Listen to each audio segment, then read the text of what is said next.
in 314 for a shooting at Century Theaters. They're saying somebody's shooting in the auditorium. Roger, keep your fires west of the smoke. You're cleared hot. An officer hit. Send me the world. Don't go over that fence. Don't go over that fence. Grab the shotgun again. Welcome to Tactical Tangents.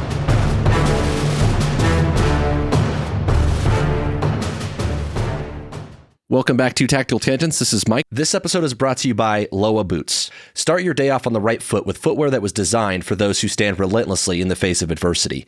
I wear Loa every single day, for miles on canine searches and for hours on tactical operations in inclement weather. No matter what, Loa keeps me moving. Whether you run, hike, hunt, or fight, on the streets or out in the woods, Loa has the gear you need to help you conquer whatever challenges you face. Go check out their new line of trail running shoes at Loa Boots, L-O-W-A Boots.com, and get outside for some fresh air and daylight. Loa, for those who know where they're going and won't stop until they get there. And this is Jim. This episode is also brought to you by ManusX. We've talked a lot about the tactical fantasy on this podcast, and one of the quickest ways to break your tactical fantasies and actually improve your performance is by getting real feedback. One of the ways you can do that is with ManusX. You're not going to get better at shooting on your own. You need practice, data, and coaching. And you need to make the most of your ammo with good live and dry fire training. Manus is a family of training devices that tracks you while you train. It times and tracks everything you do in a drill and coaches you as you go. It is indispensable to taking your shooting to the next level. Go find them on manusx.com. So I've been in the military for like 20 plus years now. I'm like older than the old people in the military, but I stick around because it's kind of fun. And Basically in that like 5 time, minutes. Yeah, it goes remarkably fast. You go from being the new guy to the old guy real gosh darn fast, right? And one of the reasons we do this podcast is I feel like I've learned a lot of lessons, usually the hard way, and I want to share them with you here. And one of the things where I've done a lot of learning is participating in planning, running, training. And running training exercises specifically. One of my jobs over the years has been to organize big exercises for some of the highest operational readiness units in the DoD. And that's not a flex. It's honestly just a heck of a lot of work. It's legit. I know Jim. He's not lying. Yeah. So I do a lot of work.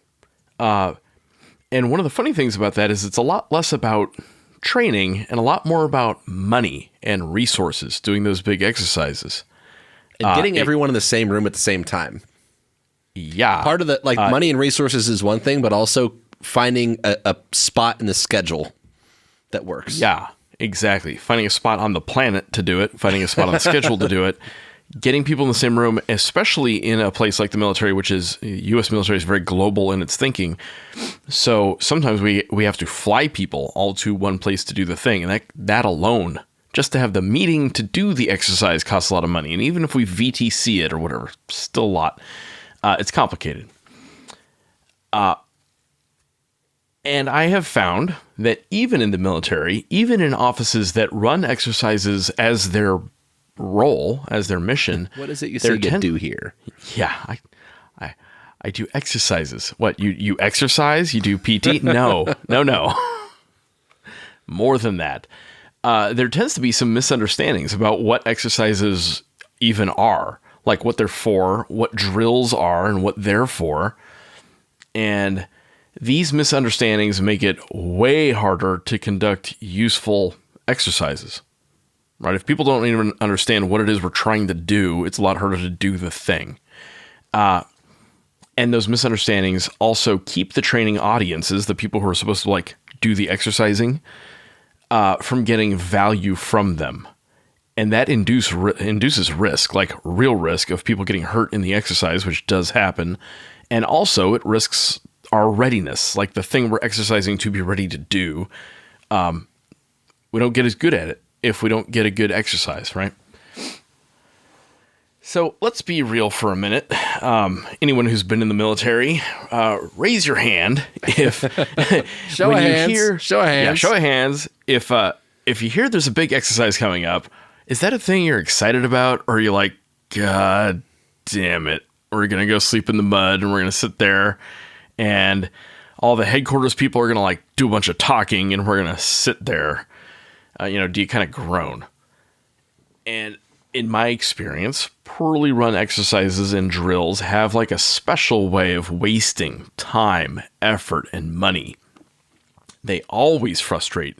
They always depart from reality. And sometimes they can be downright dangerous. People do get hurt in exercises. Planes do crash in exercises. This is a non-zero risk environment, right? And there's like a cultural view of exercises that very little good comes from exercises. Like you're not going to like win the exercise and everyone's going to like, yay, you're the hero. No. Like the best outcome is like you don't embarrass yourself much, right? Because you're potentially exposing flaws and weaknesses and stuff. So either you lose and embarrass yourself, or if you do well, you were supposed to do well. Or you cheated, which people also do in exercises. So No. Yeah. Professionals here. That's a recurring theme in the military is like, well, there was no way to lose in the exercise. Well, sometimes that's on purpose, right? So when I think about running big military exercises, and this could also apply in law enforcement, could also apply in disaster preparedness, could also apply to like schools and school shootings. It's a lot of the same mistakes across those domains, right? One, we way under-resource the exercise itself. We don't put enough time, effort, money, and people into them. And because of that, when we do them, we tend to jump right to a run. And then when we do that, we tend to try to squish way too much into way too small of a space. So you have to manage some expectations and match your level of effort to what it is you're trying to get out of the exercise.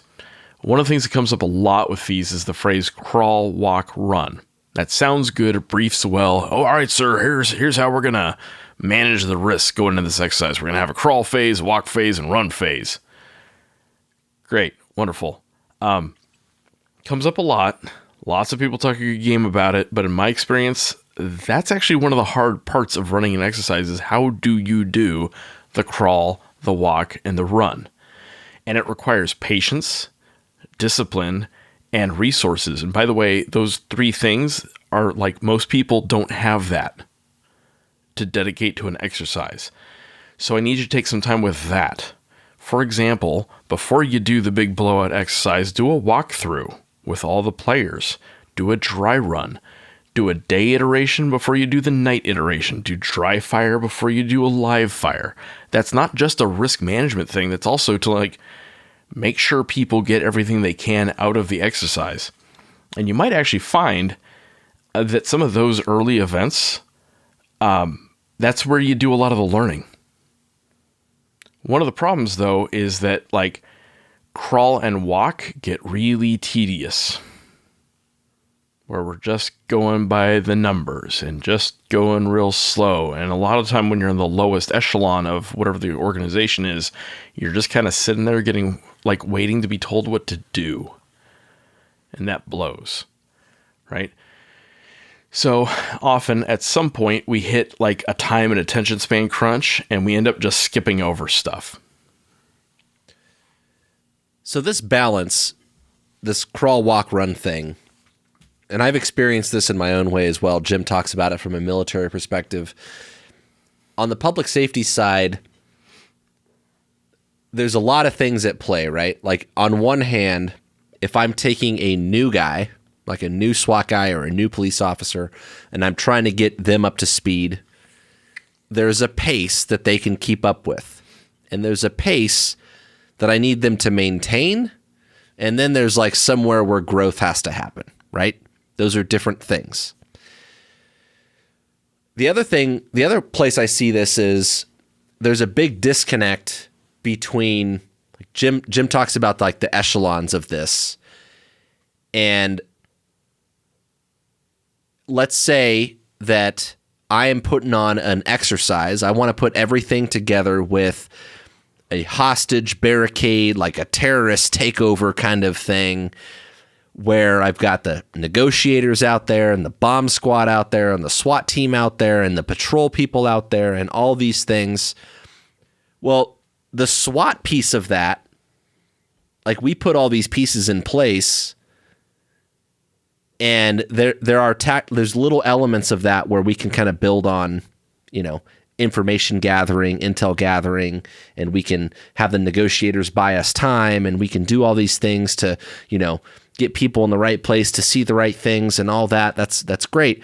But at the time that if it's time to do tactics, if you want us to blow the doors off the hinges and go, that part only takes a couple minutes to rehearse, like to practice that. Like that's going to be over in 90 seconds, 3 minutes, something like that.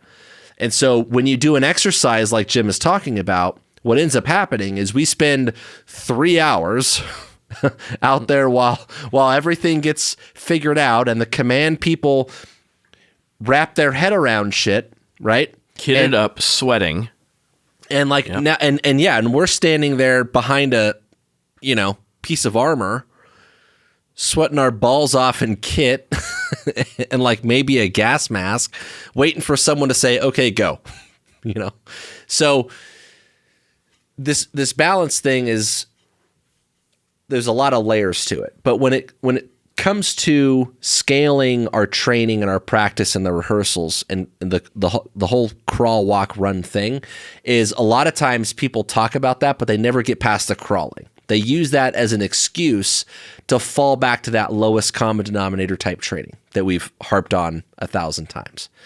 And on some level, the fundamentals are fundamental.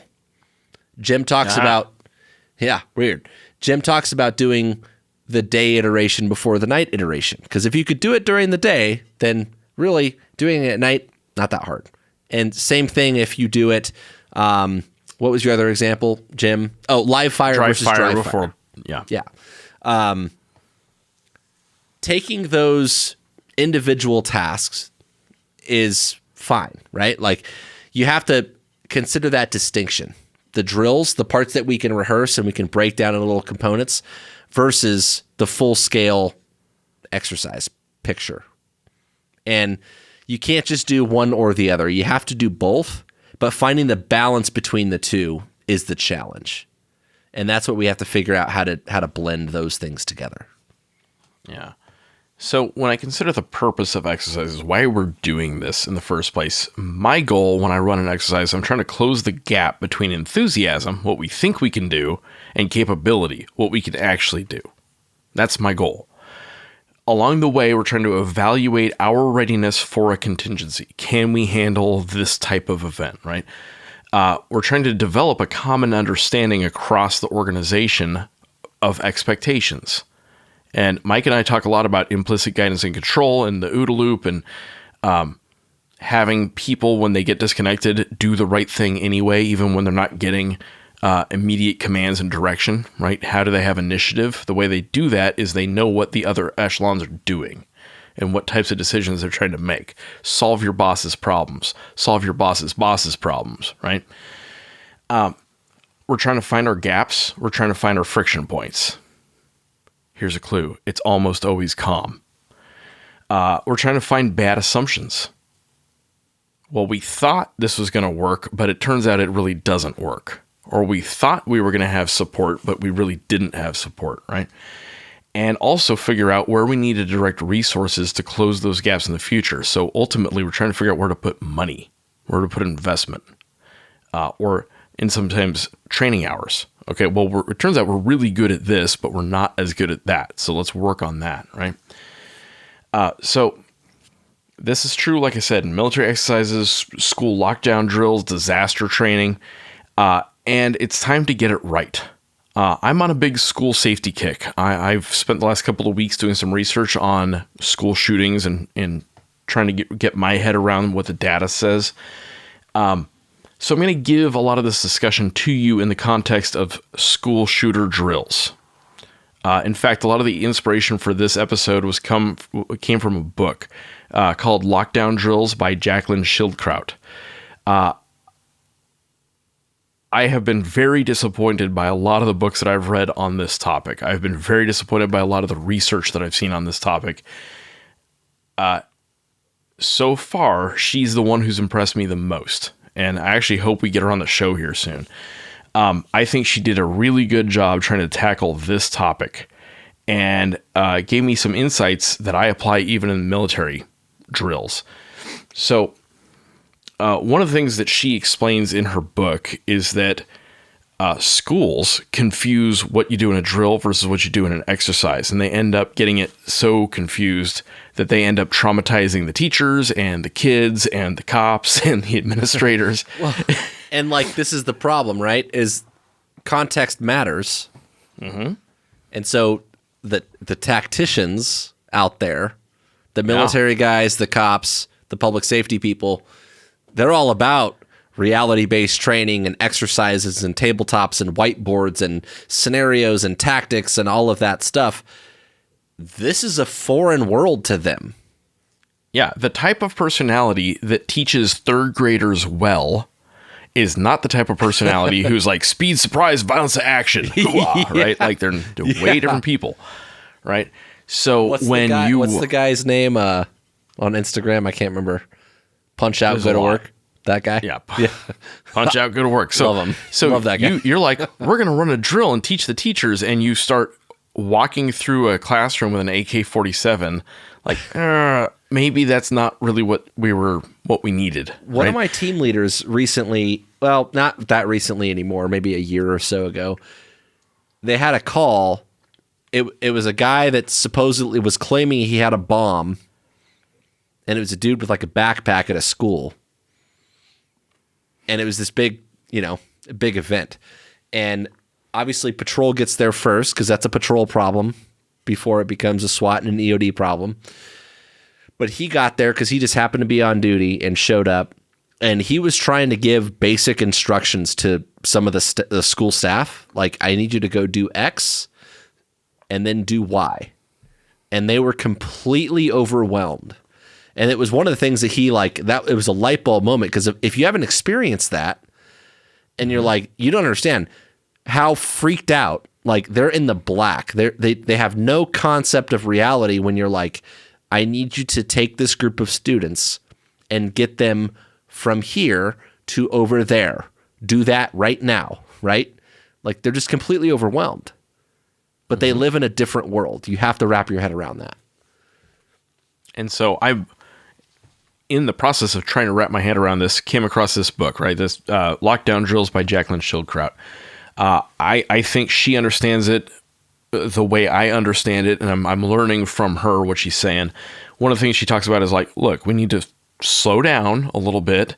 We build to that. We crawl, walk, run to that, so to speak. We need to start with academics, explain to people what it is we're trying to do. We probably need to do some tabletop exercises. We need to do some like command staff exercises, do individual, very specific drills. And then if we have the time and the energy, we do a full up or full scenario exercise, right? I think that makes a lot of sense. And it actually matches pretty well with my military background. For example,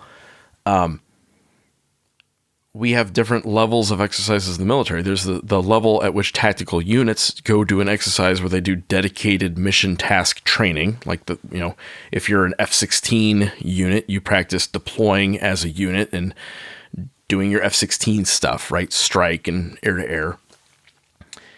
And then you deploy integrated into a package, right? The SWAT team goes out, not just you're a sub-element of the SWAT team, or the SWAT team goes out integrated with the negotiators and whoever else is, right? And then there's the interagency level where you have to practice integrating with Air Buddy. So she talks about that, and she explains, hey, tabletop. As an example, in a tabletop level exercise, you sit down in a room and you talk through each player's piece of the action, right? If there's a checklist or a script, you can talk through what steps you're going to take in the scenario and in what order.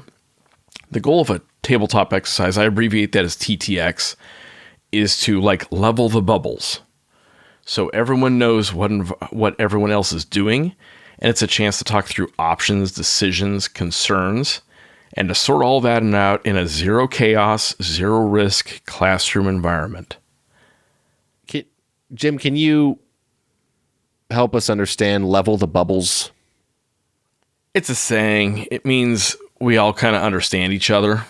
right? So what's in my head is the same as what's in your head about this topic, right? Are we talking like thought bubbles?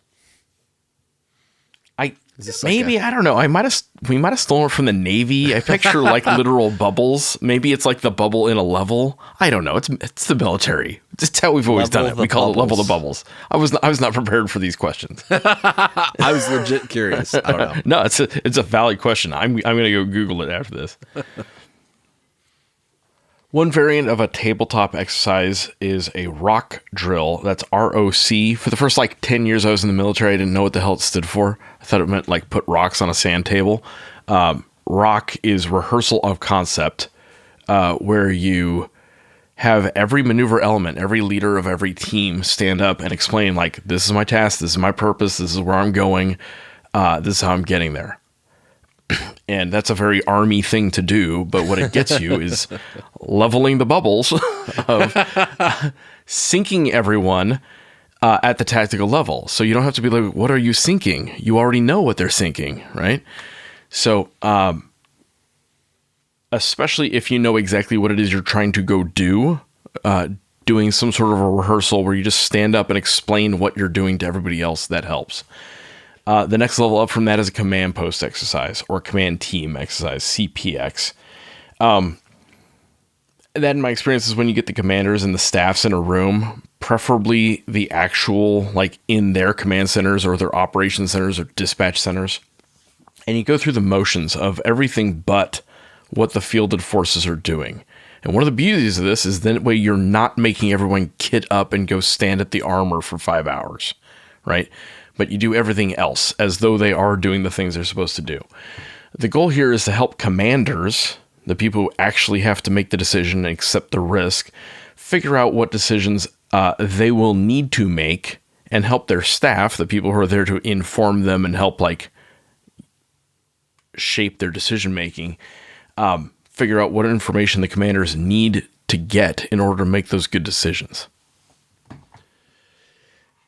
Something that plays into that in a big way, in my experience, is making sure that the people at those levels have some representation from the lower levels. Yeah.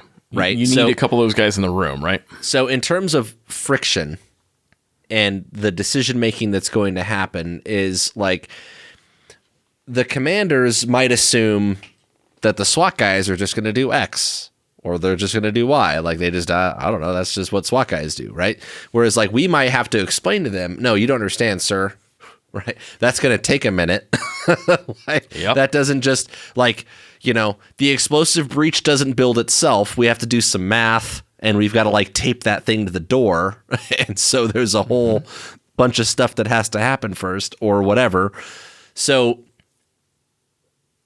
you got to make sure that those things are represented. And similarly, if you're practicing things at the team or the lower levels, you have to also understand where the friction points are higher up.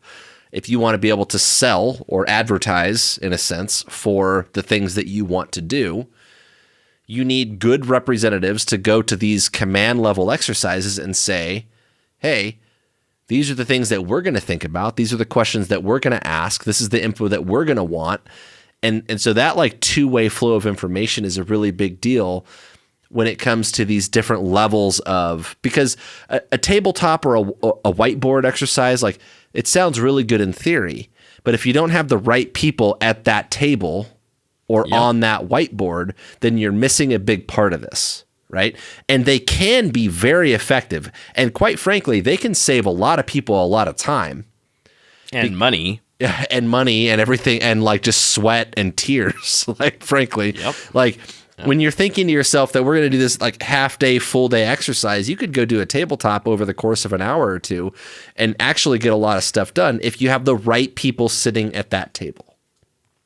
Yeah, you bring up two really good points. One is catching bad assumptions, having good experts in the room to help you with that. Where it comes up a lot in a joint environment is I, as an Air Force guy, might make bad assumptions about how long it takes Army guys to walk from point A to point B with all their gear, right? Well, and I actually, and I can relate to this as a ground guy. Yeah. who interacts a lot with air guys, and they're like, oh, it's only about 70 meters that way. And it's like, yeah, well, that 70 meters is separated by, a bunch of barbed wire fences and some cactus. I can't just walk straight from point A to point B.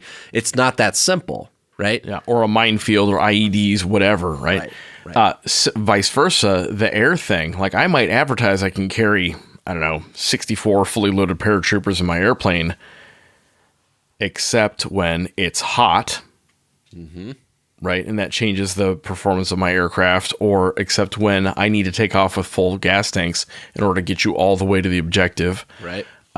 And so having a flyer in the room to explain the air side, as far as integrating with the ground side, it's the same stuff, right? Bad assumptions. Yeah, I mean, I hear ground guys ask air support guys questions that they're like, you really think they can see that from up there, dude? Have you ever gone up there and flown? Like, you could see, it ain't that simple, Yeah. But it all boils down to that like empathy thing that we've talked about before.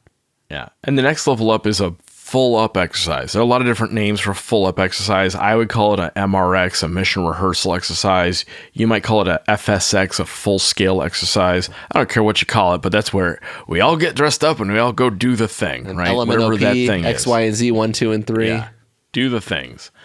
So in contrast, drills are for practicing individual actions and individual implementation of tactics, right? This is where your pop quizzes happen. We'll come back to the pop quiz idea. But you can do a drill inside of an exercise, but consider sequestering it off, making it its own thing. Usually, drills are most appropriate for small groups and informal training. So, for example, if you're running a day-long class on active shooter and you want to do a drill within that class, that's fine. That makes sense. Very rarely, though, do I want true free play in a drill or an exercise. That might sound counterintuitive, but hear me out. I want to make it clear what's about to happen, what the training rules are, and when it's going to end. And I'll tell you what, if you do an unannounced active shooter drill at my office and some dipshit walks in shooting up the place with an airsoft gun, I'm going to beat him into a coma with a fire extinguisher. And when I find you, I'm probably going to do that to you also. So, like, seriously, don't do that to people. One of the things that makes people really bitter about exercises and drills is the pop quiz thing. So if you're going to do the pop quiz, you do it as its own thing, you brief it, and then you execute it. I think a lot of this is just the distinction, and some people really have a hard time with this. The distinction between a scenario or an exercise and a drill. Yep. And if you think about the value of a drill, a shooting drill. And there is value, right? There is value. On both sides, right? Both sides have value, right? A shooting drill is like, hey, like, let's say you're jumping out of this car in this kind of environment and you have to engage this kind of target.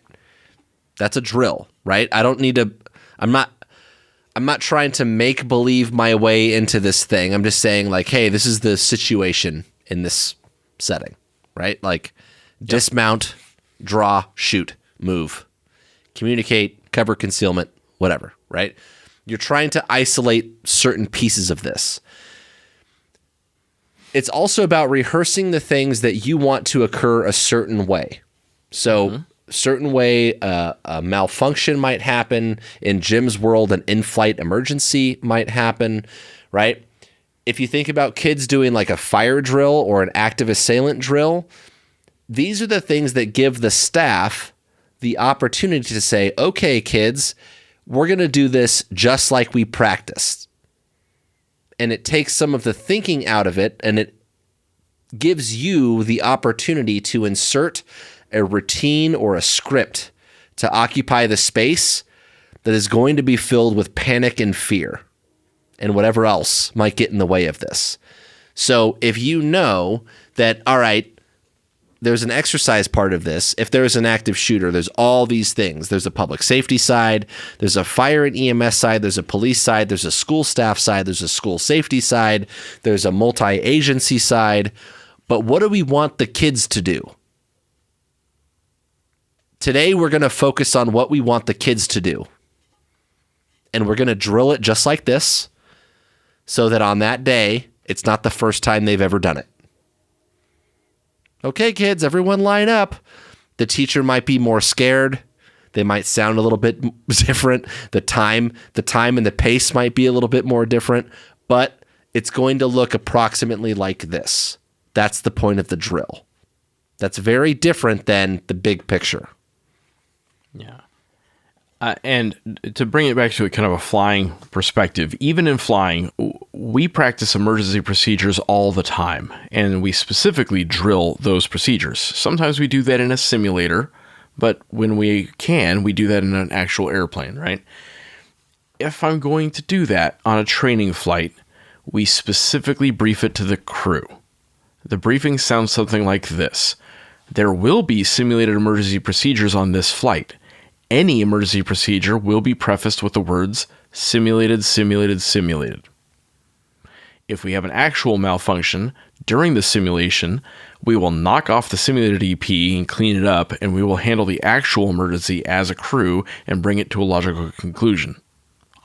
During that thing, if we have an actual situation, I am no longer the adversary. I am now part of the crew, and I'm trying to help you, right?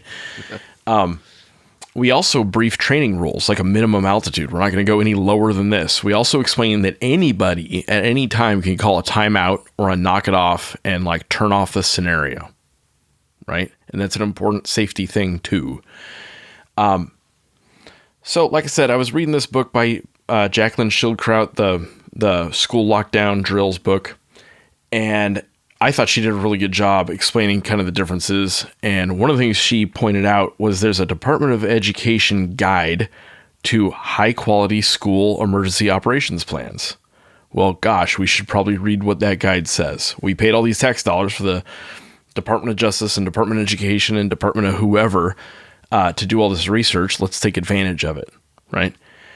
So it defines, interestingly, tabletop exercises, drills, functional exercises, and full-scale exercises. It'll sound very similar to what I explained, but it'll say it in more formal speak. So I'm going to read it off to you. Tabletop exercises. Tabletop exercises are small group discussions that walk through a scenario and the courses of action a school will need to take before, during, and after an emergency to lessen the impact on the school community. This activity helps assess the plan and resources and facilitates an understanding of emergency management and planning concepts. It levels the bubbles. Drills. See what you did there. During drills, school personnel and community partners like first responders, local emergency management staff use the actual school grounds and buildings to practice responding to a scenario. And I thought that was an interesting point that they made, that it's all about use the actual venue. Functional exercises are similar to drills but involve multiple partners, right? Can we integrate? They may be conducted district-wide. Participants react to realistic simulated events. So a bomb threat, intruder with a gun in a classroom, and they implement the plan and procedures using the Incident Command System, the ICS. Full-scale exercises, what I would call a mission rehearsal, MRX, these exercises are the most time-consuming activity in the continuum of exercises and are multi-agency, multi-jurisdictional efforts in which all resources are deployed. We send the fleet. We do the things. And there are certain things you only get from that, like the screwed-up parking situation, right? This type of exercise tests collaboration among the agencies and participants, public information systems, comm systems, and equipment. An emergency operations center is established by either law enforcement or fire services, and the incident command system is activated. So we go ahead and do all the things, right? So, with all that said, given the point of a drill and the point of an exercise, if, say, I do a school shooter exercise, I probably don't need to practice the shooting of the bad guy. right? Hopefully the cops have practiced shooting bad guys at some point in their training. One would hope. And to my point earlier about like, okay, SWAT's going to do the thing. That's the easy part. That's the short part. That's the 90 seconds, 3 minutes, whatever it is. That is not what takes the most time. It's putting everything in place. And similarly, the individual actions of individual students or teachers. Like, yeah, you should know how to lock the door on your classroom. And yeah, you should understand run, hide, and fight and stuff. But that's not really the training audience for a big school exercise. And that's not really the question I'm trying to answer. I need to figure out the seams between the different agencies. When the cops and the firefighters show up at the school, when all of them show up, do they know where to park so they don't block each other? Do they know the landmarks of the school? That's why you got to do it on that venue. So when they say the shooter's in the science building, do all the people showing up know where the hell the science building is? Right? It's a real thing. If the school locks down, do the teachers have the resources in their classrooms to handle 20 plus kids locked in a room for 2 to 5 hours? Which honestly, like the public safety guy, and this comes from two perspectives, right? Like the cop in me, it would be really easy to be like, figure it out, dude. I don't know what to tell you. Yeah, pee in the trash can. You're fine. But the dad in me knows, like, that's super stressful. Yeah. And I say that as a guy whose kid is currently building forts in his bed when he should be asleep because it's a school night. As we record this, right? Yeah, like literally right now. Yeah. So if the plan is run, hide, fight, or options based in general, do the kids know where to run? And is there like a giant fence blocking their escape route? If the plan is to lock down, is the class going to disperse across the room, or are they going to huddle in the blind corner? There are two different perspectives on how to do that. Which one are you going to do? Do you actually have to do it? Do you have to make all the kids hide in the corner? I don't know. Maybe every once in a while do it just to verify, can we squish them all into the corner? Right? How close are they willing to get to each other? Yeah. How still will they stay? Yeah. Yeah. Quiet. And maybe it depends, right? If I've got kindergartners, maybe I can, but maybe if I've got seniors in high school, maybe I can't, or vice versa, right? And the thing I want you to put stress on in an exercise like that isn't the kids. And it's not even really the teachers, right? I want you to put stress on the communication. How are we putting the notification out to everyone that we got a problem? Right? How are the school staff talking to the cops? Can the cops see the cameras? Can the cops get into the classrooms? That level of communication is what I really need to stress. There is something to be said, though, and I don't want you to stress kids out about a lot of these things because you know, they're low frequency events, and I don't want to make it a bigger thing than it needs to be. However, there are things that you can do when you drill it, right? When you just take little components of this, little parts of the task, and you say, okay, like, and I like Jim's point about like the kindergartners are going to have a different standard than the seniors in high school, right? They understand things differently, right? And with that also is you're also going to help the teachers understand that, all right, I know I can probably keep these kids quiet for about 5 minutes. And then I'm going to have to come up with some strategy. Maybe that means I make it a game or a contest. Hey, let's see who could be the quietest the longest. Or, you know, I've got candy in my drawer for like whatever it is. Like you might be able to just you're not stressing anybody out, but you're certainly understanding the limitations, right? You're figuring out where your brackets are, and I think there is some value in that. That's a drill thing, not necessarily a full up exercise thing. Yeah, I think I've talked about it in previous episodes. I visited a school a day after, this is a high school in Southern California, a day after they had a critical incident. It was ultimately good outcome. Everyone survived, but it was scary. A kid with a gun kind of situation. And I visited a classroom and I asked, like, what did you guys do? And they said, well, we sat. We locked the door and we sat down. I'm like, did you consider your options? Did you consider running or hiding or fighting? These were high school kids, right? They said, no, we've never talked about that. I said, that's odd. If you had to run, how would you do it? And they said, well, we can't because there's just the door and we locked it. I said, did you notice you have a window you can climb out of in the back of the room? And they said, no, we've never tried that. I said, why don't we see if we could open the window? They're like, well, we've never opened that window before. I said, let's see if it opens. It did open. I said, have you ever practiced climbing out of it? And it turns out it's about 6 feet to get down. What could you break it with? Yeah. So I asked the staff, I'm like, why don't you guys ever practice that part in a drill? And they're like, well, what if a kid like gets hurt? I would like to make a quick plug for the SWAT Rock trademark patent pending. Key to the city. Yeah.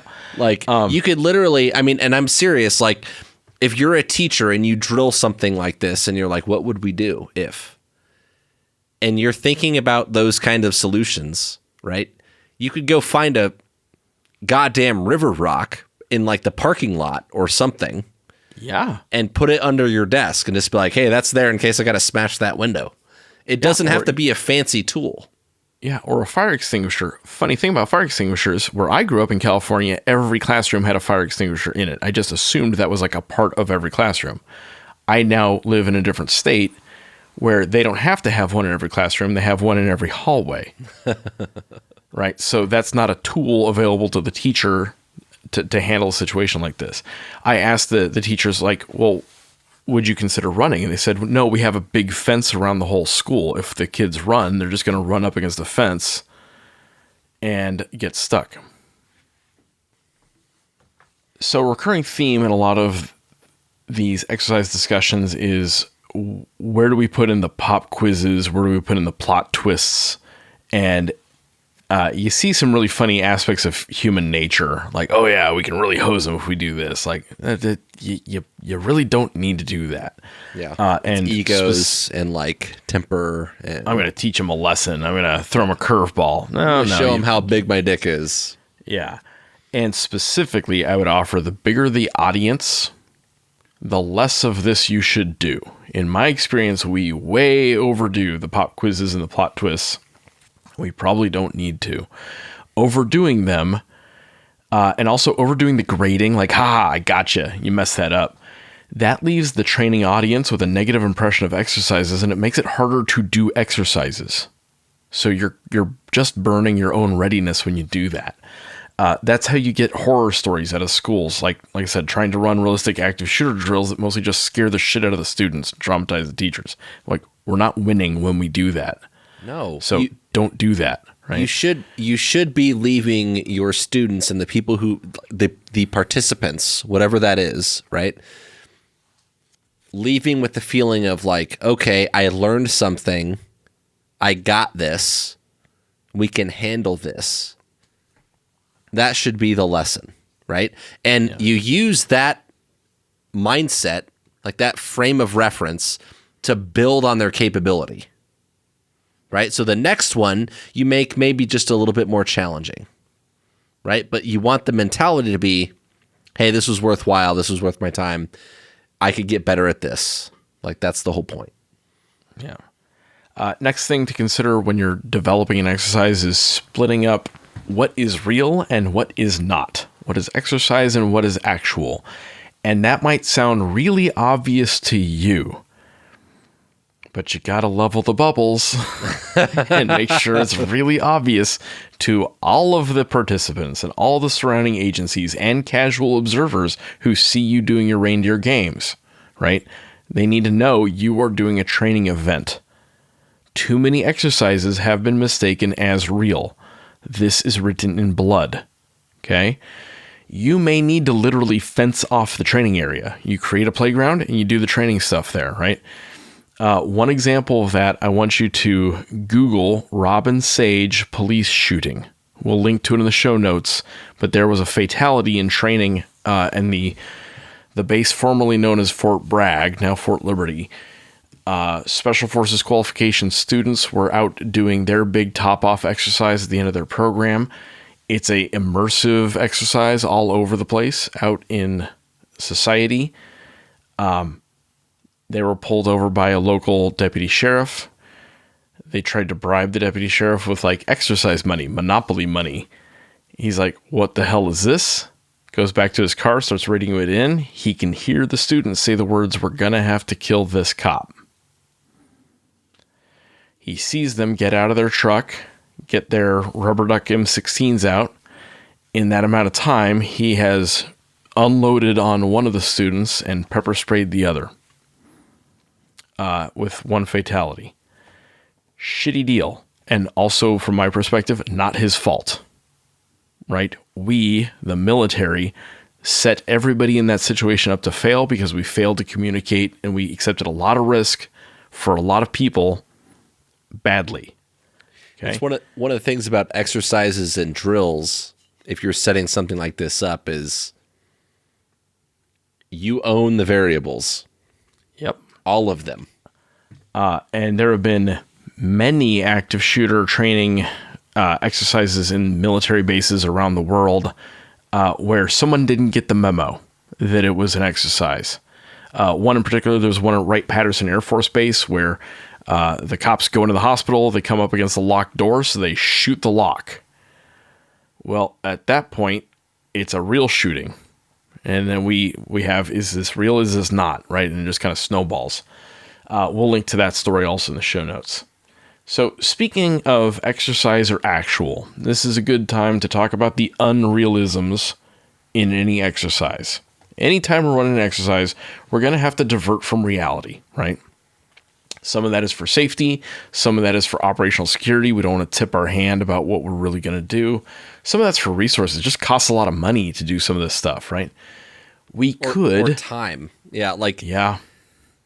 If I left my team to clear this entire school or this entire building, it's going to take forever. And like, I don't have all day. So I'm going to say, this is out of play. That's out of play.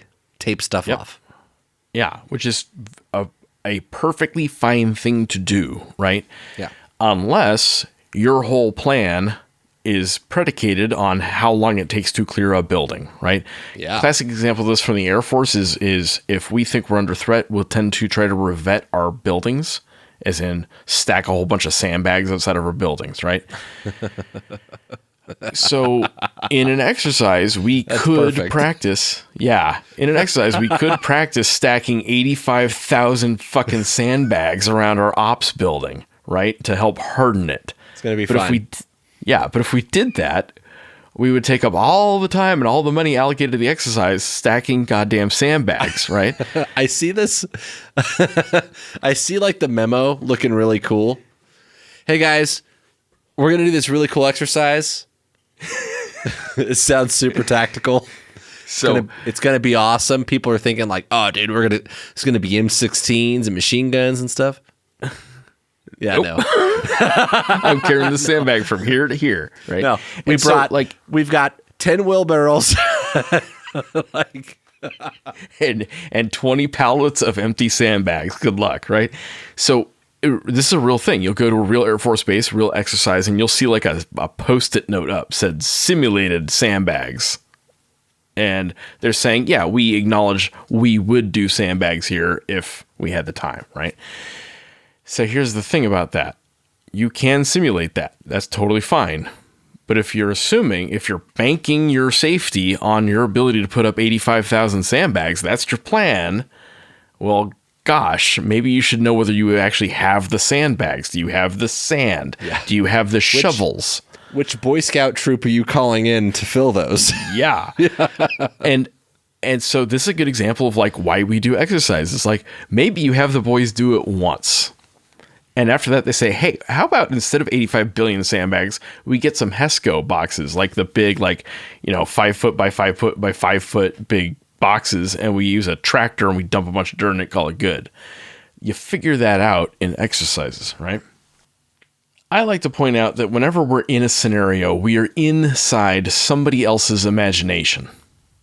And there's always going to be some screwiness about that, right? You never know how far they want you to take it. And so if you need to, you query, you call them and ask, like, hey, how far do you want me to take this? One time, and I talked to you about like how we do emergency procedure training in flight, right? We preface everything with simulated and on and on. One time I was flying with a legendary but very tough instructor pilot, and he would do a thing where he would like die, like quote unquote die on his students. So we're flying around low level at night, and we simulated take enemy fire, and he simulated dies. Well, it turned out what he really wanted me to do was just fly the plane by myself and pretend he wasn't there, which is a lot easier, honestly, than him actually being there, right? Because he's a tough instructor. But that's not what he told me to do. He told me to treat it like he died. So he told me we got shot up and he was dead. So if we really did get shot up and the guy next to me is dead and I'm worried about him falling forward onto the controls and bleeding everywhere, there are certain things I'm going to do about that in real life. And I have thought what I would do if the guy next to me, passes out or whatever. I'm going to try to get that guy off the controls so he doesn't fall forward onto the yoke and crash us into the ground. If I have an additional crew member, I'm going to have my buddy pull that dead guy out of the seat and probably sit in that seat. We call that the lucky seat, and help me fly. You got this, bud. And yeah. And if I took battle damage and lost my pilot or co-pilot, I might continue the sortie if it's one of those like crazy Tom Clancy movie once in a lifetime scenarios, but almost certainly I'm going to go find a place to land like now. Right. Yeah. And oh man, did that piss him off. I tried to treat his simulation like it was real, and he did not like that one bit. He actually downgraded me on the sortie over it. Why? Because in his imagination, all I was supposed to do is just fly the plane by myself. Well, if he wanted me to do that, what should he have said? Well, buddy, fly the plane by yourself. Off you go. But that's not what he said, right? And that's easy, right? It's, hey, dude, here's the thing. This is a drill. Don't read too much into it. Mm-hmm. But I want you to do this thing, right? Yeah. It's a drill, but if you say not a scenario. It's a drill. That's it. I think this is an important part of instructor development, right? Every time I plan scenarios for like SWAT guys or K9 guys, I always have to think about like the extremes. I work with some... What's the dumbest way this could be interpreted? Yeah, okay, I work with some very intense people, right? And like we're doing a SWAT school right now. And we invite other agencies to our SWAT school. We got some BORTAC guys and stuff like that. And I was just recently thinking about some scenarios that I'm going to run next week. And when I come up with these ideas, I have to step back and be like, okay, but what if instead of shooting the guy, he like puts that guy through the wall? and that's because that's really happened where I'm like, this is a shoot scenario. And for whatever reason, the time, the distance, the way it works out, the guy's, he doesn't feel like he needs to shoot the guy. He's going to put him through a wall. I've got to be ready for that. As the instructor, as the guy that's crafting this drill or this scenario, I have to be ready for those things. And not only do I have to be ready from like an evaluation standpoint, like this is my success criteria. This is what I want. I want this scenario to play out this certain way so that I can make this point. Sure. That's a factor, right?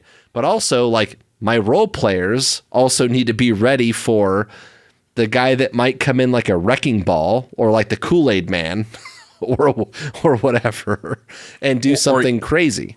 Or you put him in a box and say, hey, this is the thing I want you to show me you can do. Show me that you can shoot a guy. Okay, go, right?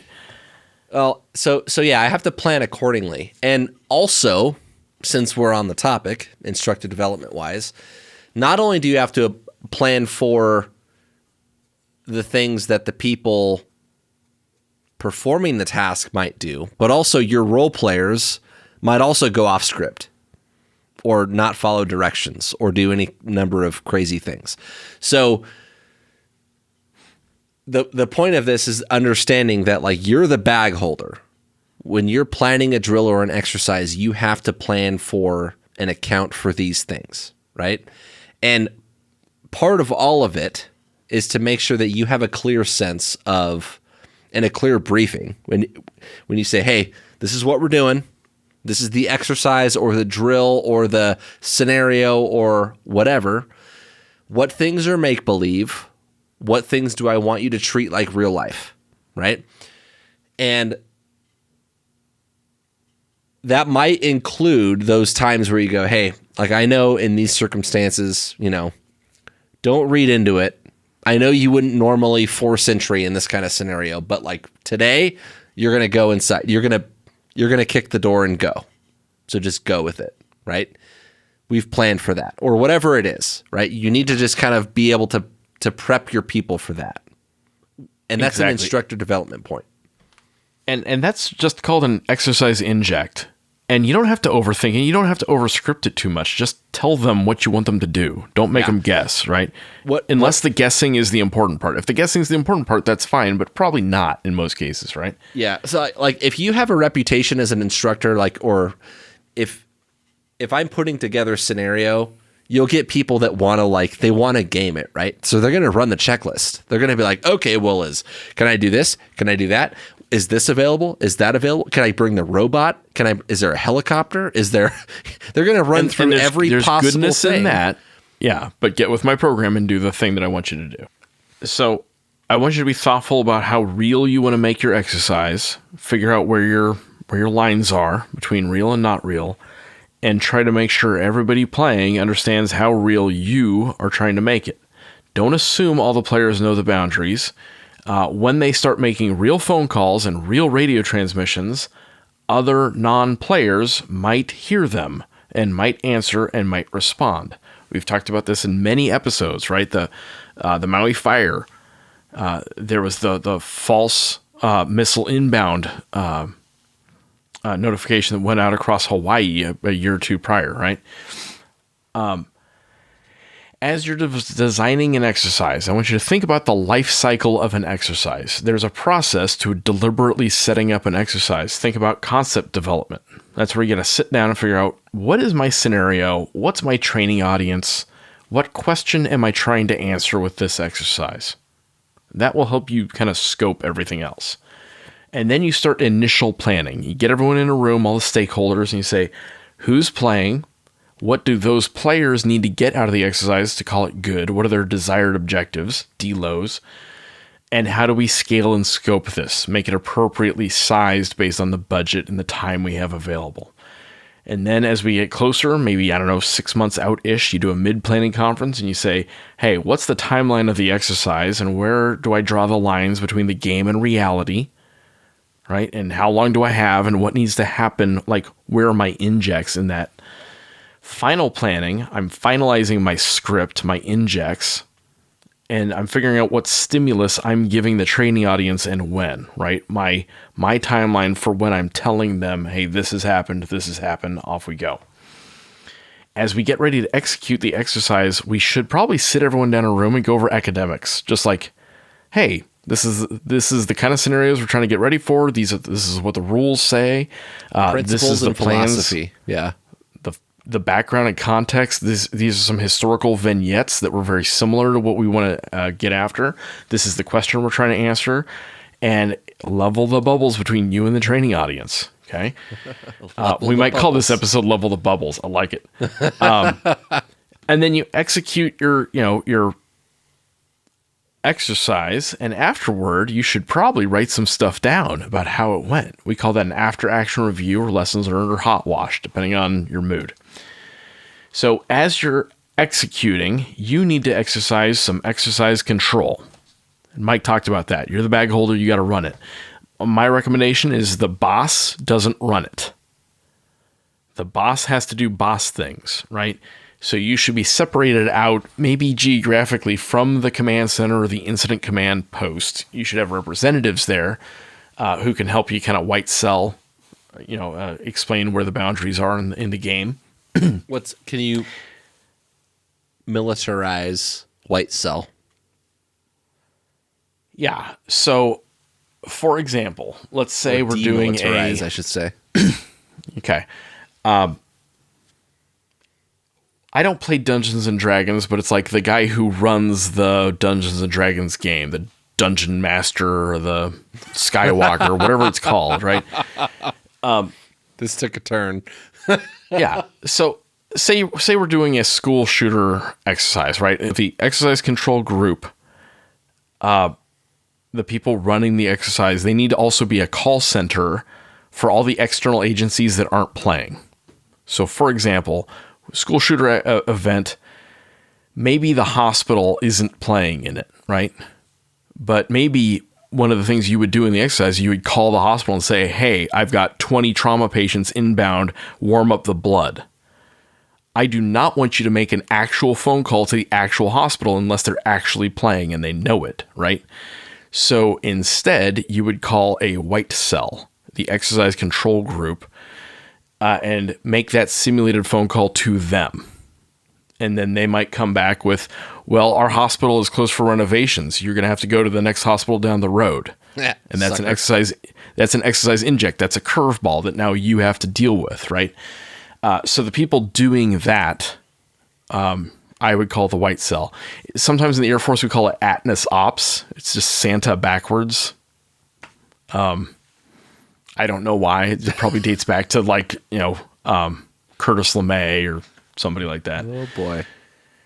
So you need some trusted agents. You need some people who kind of know the script and know what's going to happen to help. The guy at the hospital is going to answer the phone when you need dude some, goes haywire. Yeah. You need some safety observers. If you're going to be doing real stuff, you need some safety observers. If you're going to make the kids, break out a window, you should probably work out the risk management on having kids break out a window. I actually think that'd be kind of fun. It probably would be, but when I brought this up to that school, they're like, what if we get a kid hurt? We'll get sued. We can't do that. I'm like, so you'd rather have kids maybe die than risk them getting some glass in their hands? And like, yes. I'm like, oh, okay. Oh, great. Good talk. Yeah. And I asked, like, do you, I sound super judgy, right? I understand this is a tough situation. I get it. But man, like, I'm trying to win. And I want the teachers to want to win too, right? I asked if they had first aid training. They're like, no, I don't like the sight of blood. I'm like, well, neither do I. I'm trying to keep all the blood inside the children, right? That's the thing. Yeah. Yeah.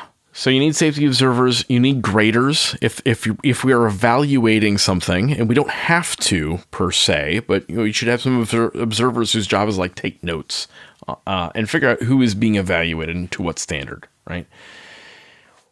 When you sit down and do the after action review or the hot wash or the lessons learned, one of my favorite sayings, the difference between science and screwing around is writing it down. So you got to write some stuff down. You can kind of sit around and, drink a Gatorade and talk about your feelings or drink a beer or whatever.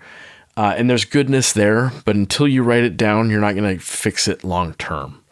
So when you write down notes, I recommend you use a format for it.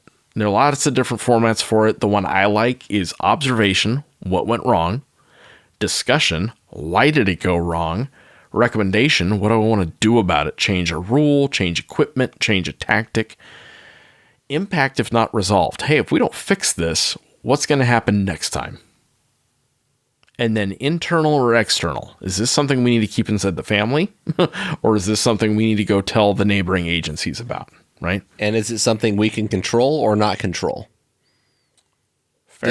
This is one of the things that comes up in a lot of tactical planning. There are things that we cannot control. Like, let's say, I'll give you an example of, we're looking for bad guy. Surveillance is watching bad guy. SWAT team and K9 team is going to go apprehend bad guy. Surveillance is like, there he is, go get him, right? There are things that we cannot control, like time of day, the weather, the amount of traffic, what the bad guy is going to do, right? And then there are things that we can control, whether or not we decide to execute or initiate the assault. That's up to us. When I crack those doors open is up to me. And so looking at all those things, the things that I have control over and the things that I don't, I think is a very big deal.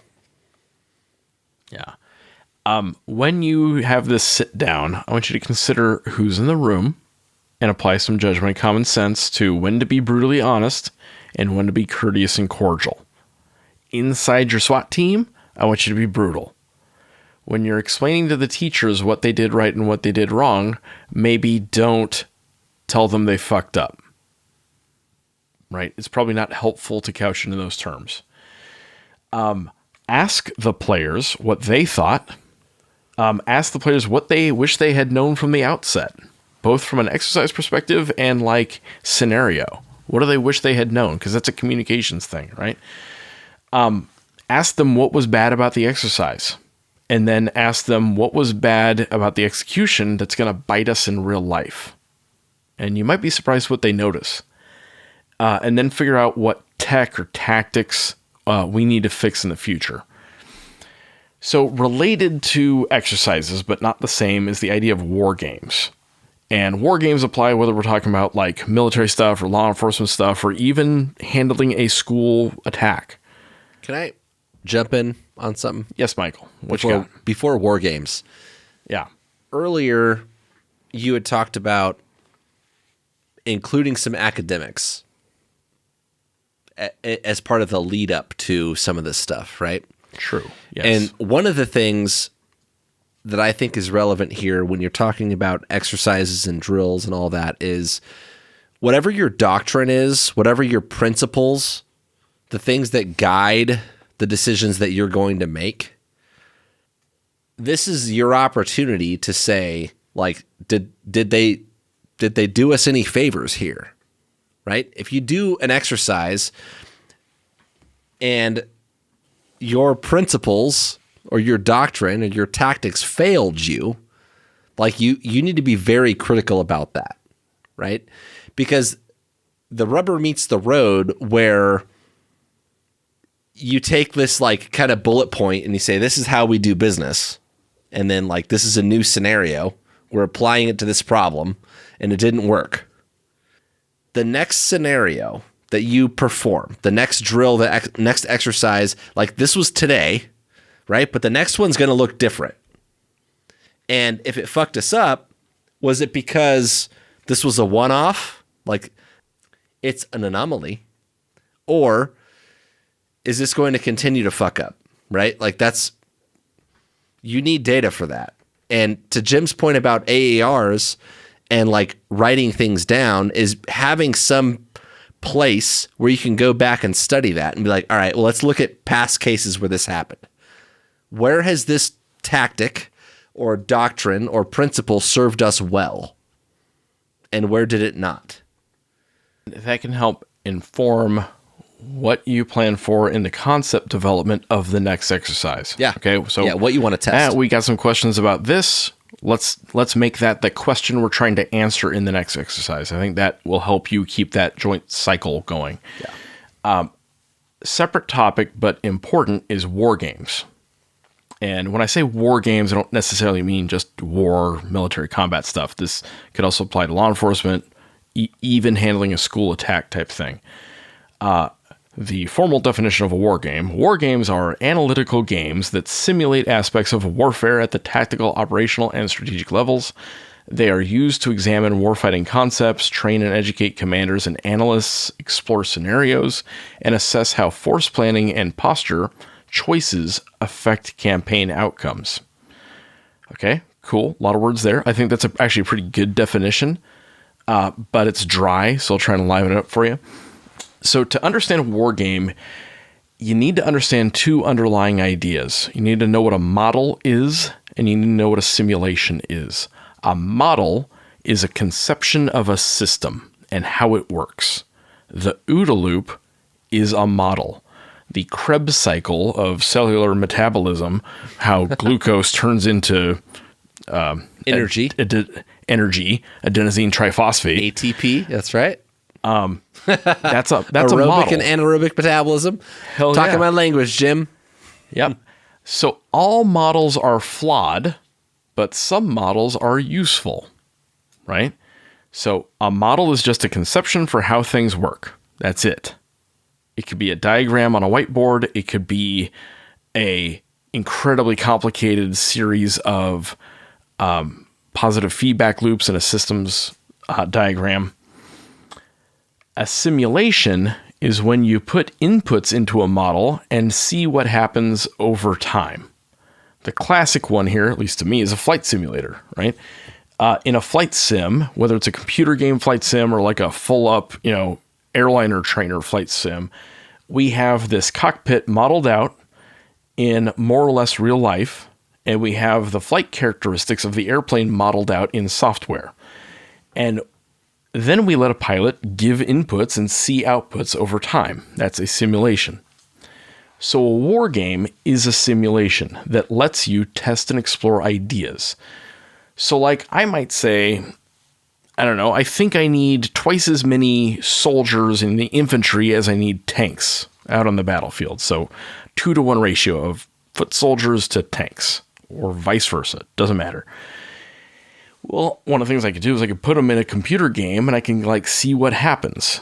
And when I change how many soldiers versus how many tanks, I can figure out like where do I get my success, right? And it's funny, you can actually simulate all kinds of weird things. Like, what if I have 20 Tyrannosaurus Rexes versus 10,000 chickens? That's a real thing that you can really simulate. Check it out on YouTube. It's great.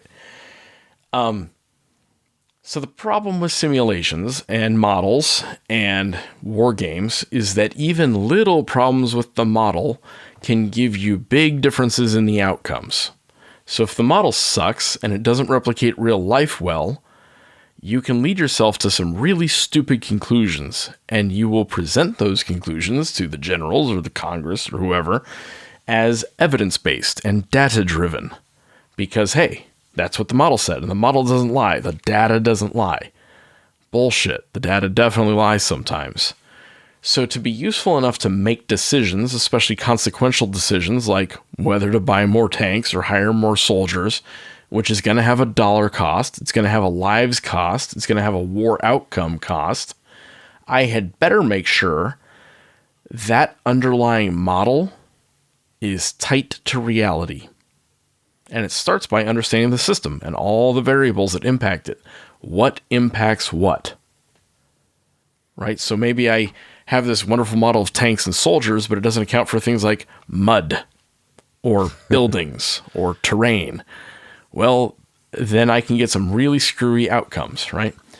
So this one time in real life, I was part of the test for a new jet fighter for the Air Force. It was very cool. Very expensive program. Just real quick, I just want to go back to T-Rexes and chickens. Yeah, so... like, who was building this and was like, hold on, but I'm curious. I don't know the data or the background, but I know if you go on YouTube and you search Tyrannosaurus Rex versus chicken, you can find a simulation of how well the T-Rexes fare. And you can change the variables. How many T-Rexes? How many chickens?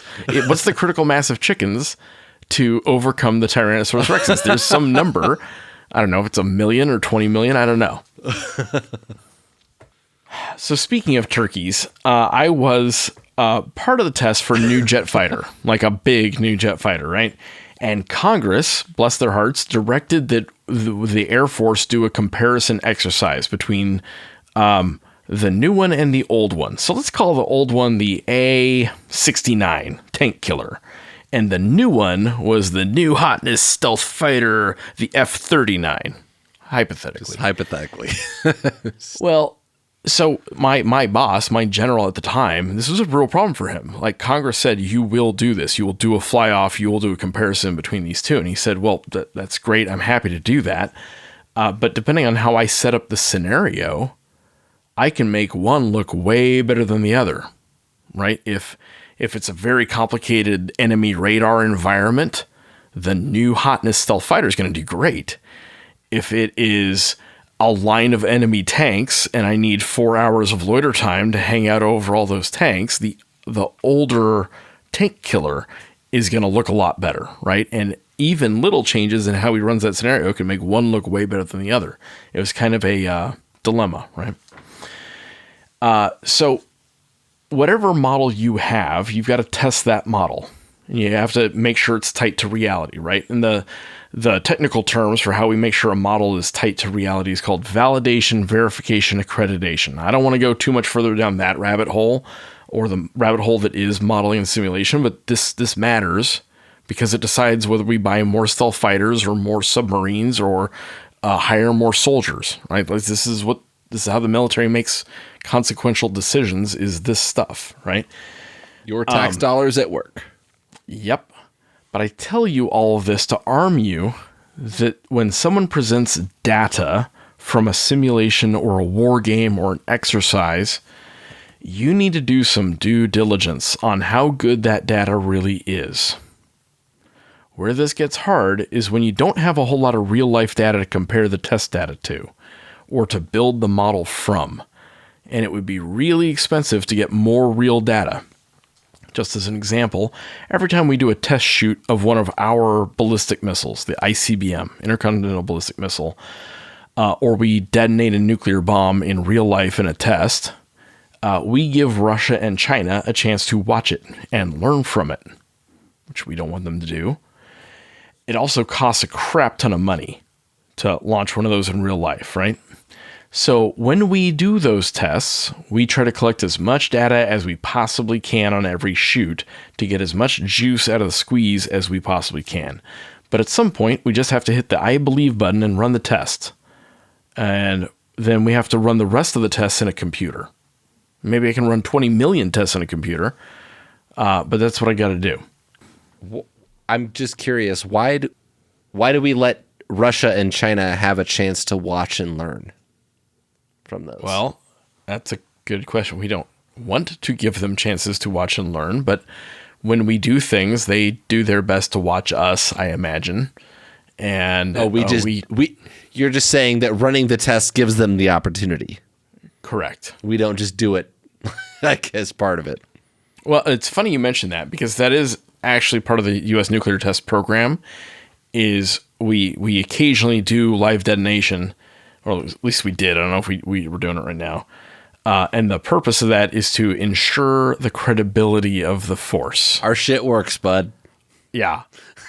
Yours doesn't, ours does, right? So there is some publicization. And also, to prevent World War III, we notify other countries that we're going to shoot a missile, right? Like, hey, we're just doing a test. We're not kicking off a war.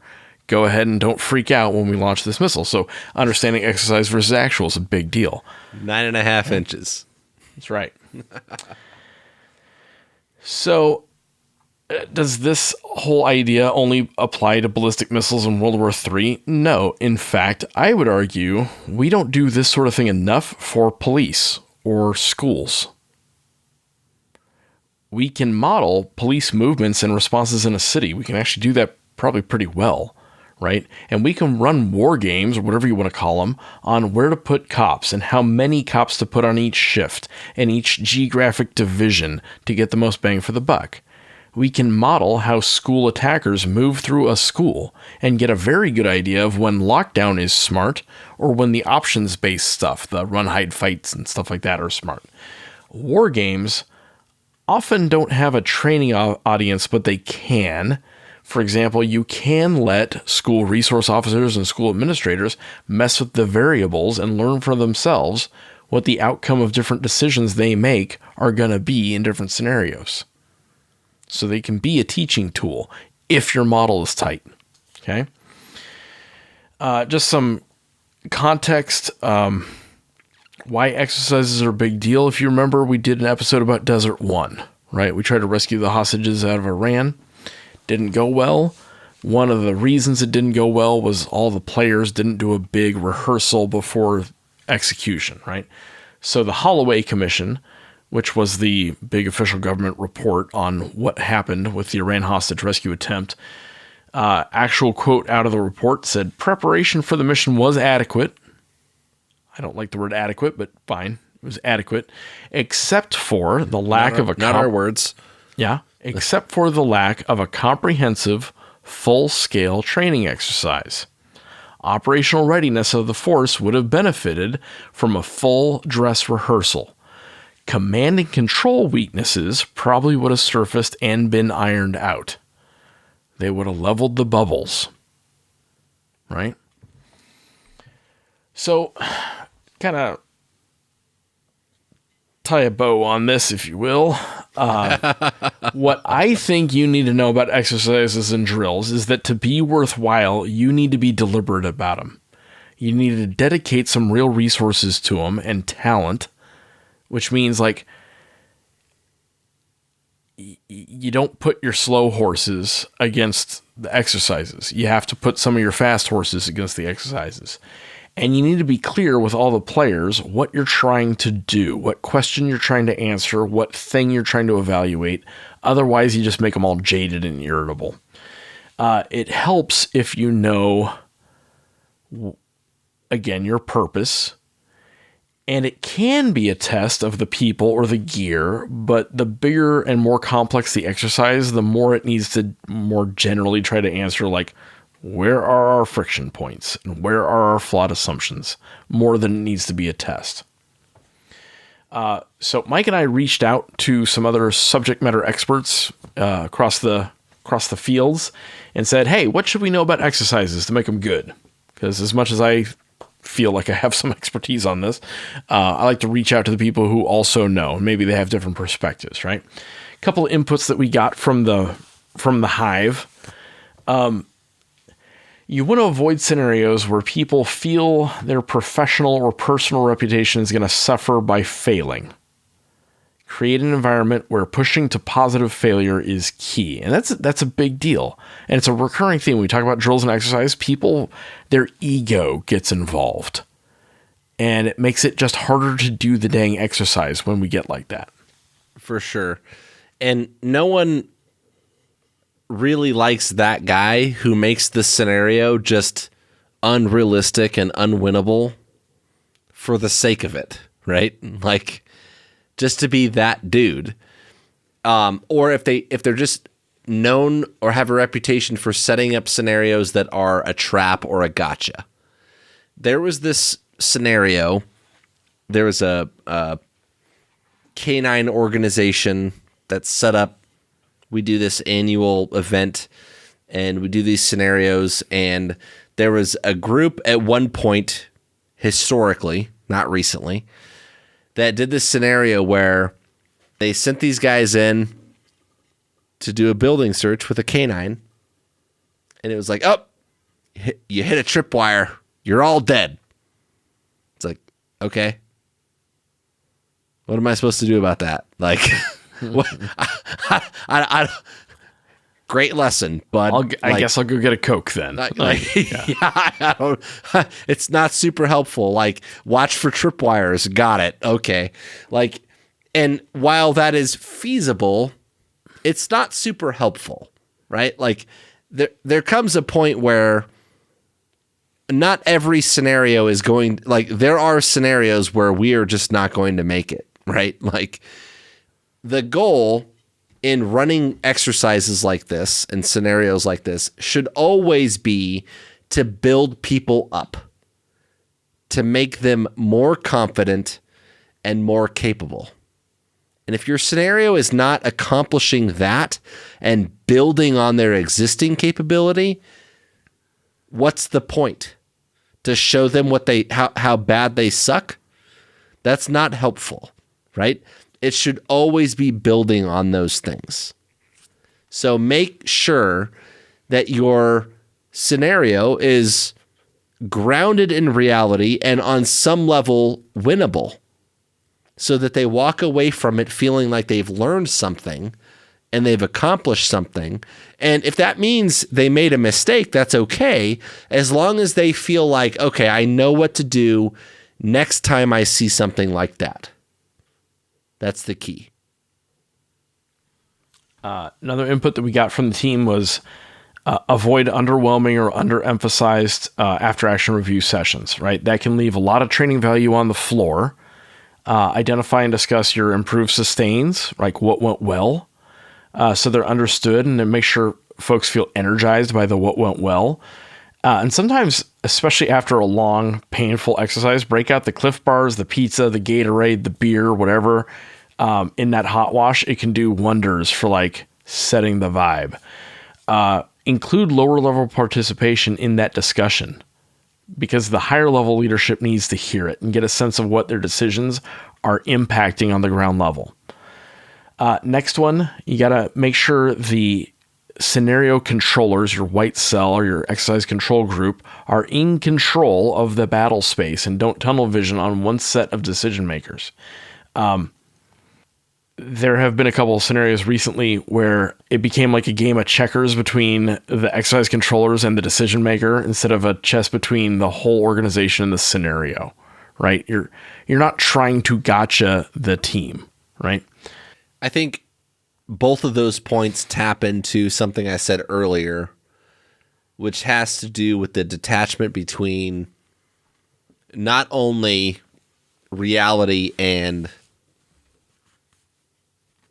the good guys, right, versus the theoretical bad guys, but also that sense of making sure that the upper level knows what the lower level is dealing with and vice versa, right? Yeah. So like the frontline guys on the ground need to understand the friction points or the sticking points that the command or command post, headquarters, whatever, are going to have about the decisions that they're making. And also the headquarters and command post people need to understand the things that those frontline guys are going to have to deal with to accomplish whatever they think they can accomplish. And that's that like empathy component. Some of those things you can drill individually or separately, right? Like the low level people can drill their own things. The command people can drill their own things. But there has to be that like representation to make sure that the stakeholders from both sides or all sides can inform those other levels what things might come up or what factors might come to play, right? If we all have a quote unquote doctrine or tactic or policy or strategy or whatever, right? We want to make sure that it jives with everyone else's common understanding of the picture. I think that plays into those last 2 points. As well said. Another input we got was document as much as possible, not just writing stuff down, but also videotaping. Like send cameramen with the team, hand out GoPros, even to very low levels, hand out the GoPros, and then use that footage for a video archive. And it helps you build SOPs and helps speed up the learning of the new guys who weren't in the exercise, right? The next generation of people. You could throw drones up to take video, and we've talked about this in previous episodes that like people learn faster when they see their own mistakes, not just when they get called out on their mistakes, right? Yep. And that generates teachable resources that stay with the unit long afterwards, right? One that I got from an Army bro, was like, allow a certain amount of pain, especially pain from their own bad decisions. One from this was an Army unit at probably at NTC, like the big desert training center in California, decided to leave their main water supply point behind. And like a couple of days into it, they're like, man, we're out of water. And the exercise controllers are like, yeah, you sure are. Remember when you left your water behind? And that wasn't like an exercise inject. That was no curveball that the exercise controllers threw. That was the cost of their own decision, right? At some point you hit a safety, tripwire and you got to like go help them out. But let them learn, right? Another one was allow lower level decision making to influence the higher level situational awareness, right? Wasn't that great when we get that crosstalk? Sometimes exercises stick so close to the script that the low-level participants just feel jaded and unplugged. They just sit there, right? They're just pieces on the chessboard, which is pretty realistic, to be fair, but they don't really feel like participants. They're just kind of passengers.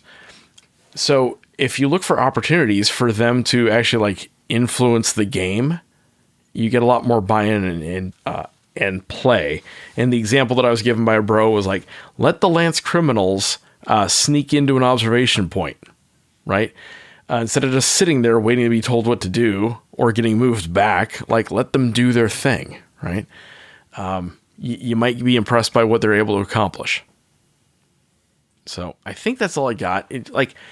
Exercise is a big deal. It's how you get to readiness, and oftentimes we pay lip service to it, and that's a waste. That makes them wasteful. So let's get it right. One thing I think as a point of like wrapping up, I want to hit.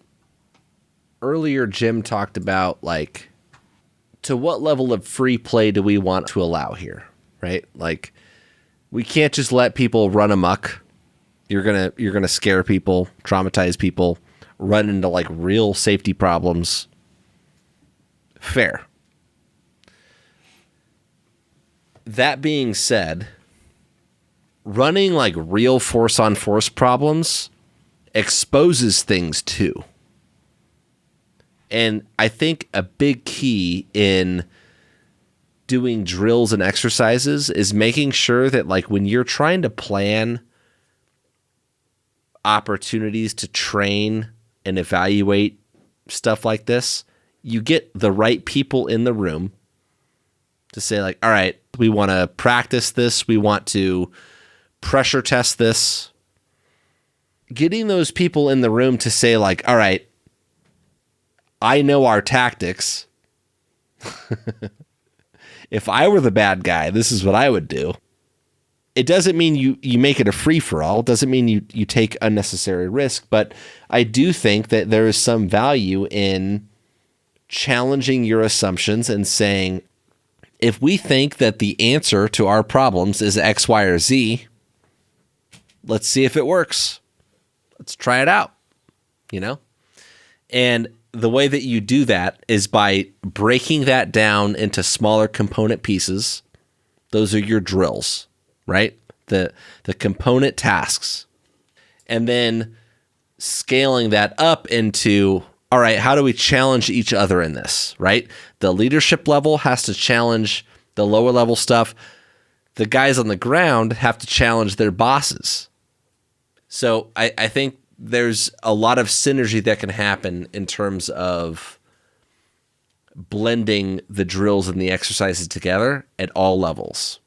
So get involved, engage yourself, because there could be one little thing that makes a big difference in stuff like that. I think that's all I got. Yeah, be safe out there. Be smart out there. See ya. All right, guys, that's all we got for tonight. This episode is brought to you by Drip Drop. Drip Drop Oral Rehydration Solution is an electrolyte powder that you mix with water. It was formulated by a doctor for quick absorption. I work in the desert, and it only takes a few hours in the heat, wearing body armor, carrying around a bunch of gear before I start feeling like crap and fall behind the curve in dehydration. Drip Drop keeps you in the fight so you can finish the mission and rehab for the next one. Go get you some at dripdrop.com or on Amazon, or ask your supply guy to find it for you. This episode is also brought to you by 09 Holsters. We talk a lot about people, ideas, and hardware on this show, so when we invest in equipment, we always think in terms of experience first. 09 is helping you figure out how to carry the gear you need to be effective. They are built by cops, for cops, with a minimalist design and bomb-proof durability. Radio cases, flashlights, body cameras, even canine remotes, you name it, 09 has been filling a void in tactical duty holsters for more than a decade. Go see what they offer at 09 Holsters, that's ZERO, the number 9, holsters.com. 09, built to win the fight.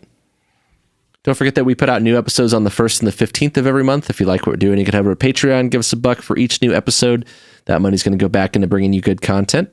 If you want to interact with us, you could find us on Facebook, Instagram, and Twitter. We are at TacTangents. You can also email info@tacticaltangents.com.